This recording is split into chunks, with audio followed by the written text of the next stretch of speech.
Today, I'm here to defend an anime I think is very emotionally compelling. Solo Leveling. All right, all right, all right, bro. I can do it without the laughs and stuff. I'm serious. Solo Leveling is not just some power fantasy about becoming the most powerful Giga Chad or farming nonchalant dreadhead you could be. It's actually a story about waking up to who you really are and realizing the power you possess. Jinu Sung is a strange protagonist at first. He's extremely weak. There's like no redeeming qualities about him, except that he's resilient, almost to a fault. Jinu Sung is humiliated every day by his guildmates, packed up in low-level dungeons by level 1 goblins, and carrying a family on broken shoulders, yet he still has the ability to risk his life for all of his guildmates in a double dungeon where people are getting vaporized. That's not weakness, guys. What Jinu Song is displaying is something called delusional overconfidence. Any famous person will tell you you kind of have to be delusionally confident in your abilities to achieve a level of success that is deemed extraordinary or superb. It takes a certain type of perseverance in the human mind to gain that. The system did not make Jinu Song who he is. The system merely validated everything he knew about himself. He didn't want to be the Hokage like Naruto or start a revolution like Eren Yeager.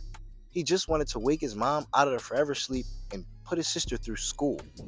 And if you don't think authenticity is at the forefront of Jinu Song's mind, let me remind you, when he starts getting a little too powerful, he worries that he won't be able to connect with his mother or sister in the same way because all he can think about is this crazy power and might he possesses. It's indicative of the fact that Jinu Song really values his humanity and who he is, being able to connect with the people that matter to him most. And we'll get into how that's also one of his strengths later in the video. But right now, I just want to call to the fact that Jinu Song wakes up every maybe 6 to 7. Can we give it a break? Every 6 to 7 episodes with a new haircut. And I think people see this wrong. They're just taking it as a joke, like, oh man, this guy's aura is so big, he just got a haircut out of nowhere. But there's a deeper metaphor inside this. See, when our confidence is a certain level inside, when our energy is vibrating at a certain frequency, our outward appearance matches and mirrors that. When you feel really good in life about yourself, you'll note that a lot of people tell you you have a certain glow or shine or light around you. And Jinu Song's haircut and his physique changing every 6 to 7 days is him realizing who he is inside and his outward appearance mirroring that. But you guys think Solo Leveling is bad because you only know how to measure him when you see who he is outwardly without appreciating who he is inwardly. Another thing about character arcs that is interesting are motivations. What motivates a character to be who they are? Why are their goals what they set them at? Jinu Song's motivations are pretty simple. He cares about who he loves. He cares about his sister. He's trying to wake his mother out of the forever sleep. He uses this responsibility as fuel for his fire. That delusional overconfidence comes from a lifelong pact he has with his family to do what he has to do for them. Because if he doesn't, he's betraying them. Now, this concept didn't really make sense to me until a friend of mine in the military told me about a disciplinary tactic that they use. Instead of punishing you for messing up, they punish your squad, the people who you should care about.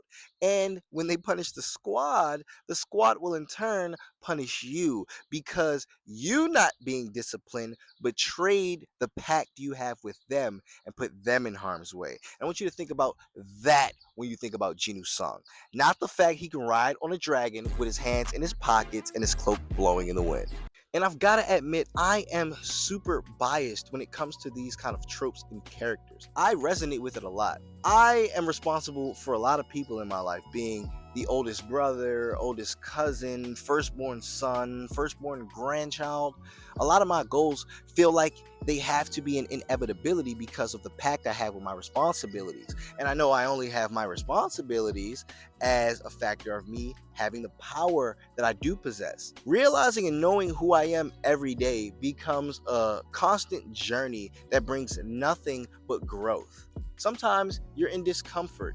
Sometimes you get sent to the penalty level, but you put your head down, you do the work, and you can feel the power inside of you. You can achieve anything you put your mind to. And this is the thing about shonen I love, and it's what drew me into the anime community when I saw Naruto on Toonami as a kid all those years ago. We've forgotten how to interface with the childlike wonder of anime and started looking at it objectively. Sure, the animation is great. Sure, it's pretty exciting that this man throws hands with the Souls-like boss. Of course, this anime wouldn't be as good as it is without the fights and amazing animation. However, when did we stop appreciating the nuance in these characters that seem one-dimensional because the layers are often unseen by the human eye? Yet still, there is a dark question that comes to my mind thinking about my love for these characters. How many Genu songs in real life never get access to a system? How many people never encounter the resources they need to realize who they are, to help their families out of situations that are less fortunate than our own? Solo leveling is a reminder that no matter what, if you stay resilient and you keep persevering through hardship, verily, with hardship comes ease. And that's a beautiful thing to me. So, if you don't remember anything, remember, do the work, love the work, and if I never see you again, know I care about you. Take care of yourself. Peace and blessings. Hey, one more thing. Your boy is going to a DreamCon. Yes, I will return in Avengers Doomsday as well. So, hold your applause, please. Alright, but really though, this is a big thing for me. I've been a content creator for some time now, and I think I'm finally starting to find my niche and knowing that things will be just fine in the way that I do them. So, I'm getting outside of my bubble. I see this as some kind of time skip, power up, leveling up of my own. So, I'm pretty excited. I've got a lot of ideas, but I kind of want to be interactive with my community. So, if there's anything you want me to do specifically while I'm at DreamCon, some kind of interesting Q&As, or even if you're going to be there too and you want to link up, hey, just let me know. Drop something down in the comments. It's Ahir Hakeem. I love you guys. Peace.